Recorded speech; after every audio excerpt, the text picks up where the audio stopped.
along with Joey Jones, Kaylee McGee-White, and Joe Concha. And welcome to the Big Weekend Show. The big story tonight is recede in Kerr County, Texas. As the death toll rises to 68, there are still 10 campers and 1 counselor missing from Camp Mystic. President Trump just spoke about the tragedy. Just say this is a 100-year catastrophe, and it's just so horrible to watch. Are you planning to visit Texas, Mr. President? Probably on Friday. Governor Abbott spoke earlier and proclaimed today to be a national day of prayer. We continue 24/7 operations to search for anybody who was affected by that deadly storm.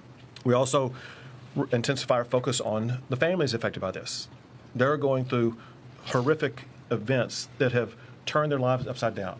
Indeed, Governor, and authorities say they have rescued at least 850 people so far.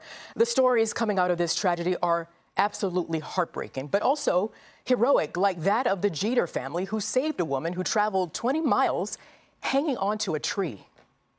I was able to look across the river into the tree, and I spotted her. So I began to call out to her and tell her that I see her.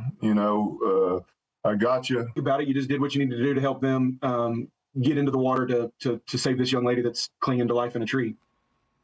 Joining us live from Kerr County is Fox News senior correspondent Mike Tobin with the very latest. Mike?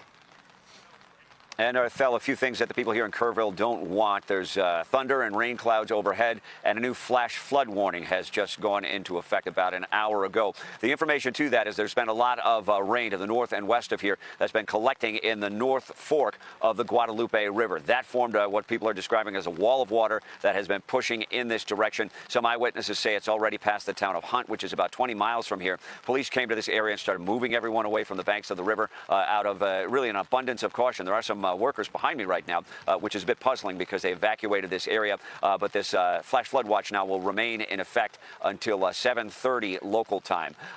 There have, as you mentioned, been some 850 rescues. Some of them are as simple as 4x4s going into areas that were difficult to reach and piling people in vehicles and getting them out. Some of them are much more sophisticated. You've got the Coast Guard Dolphin helicopters out here who can extend a cable down and pluck people from flooded houses. That has taken place as well. Now, throughout the day, some 400 searchers have really been doing hard work. It's hot out here. There are bugs everywhere, and they are going on foot on both sides of the river, over the banks, through all of this debris. In some cases, they climb underneath the debris to see if anyone is trapped down there. They've got out the saws. They're cutting the debris away. There are also divers who are in the river itself. The river is all churned up. It's muddy. You can't see. So the way the divers are working is they feel along with their hands to see if there's anything or anyone in that river. Governor Abbott took note of the work those searchers are doing today.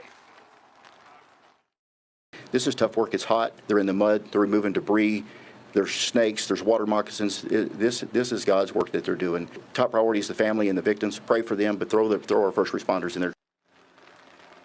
And in the area of Camp Mystic, first responders were evacuated just a short time ago. And Camp Mystic is the camp from which originally 27 girls mostly went missing.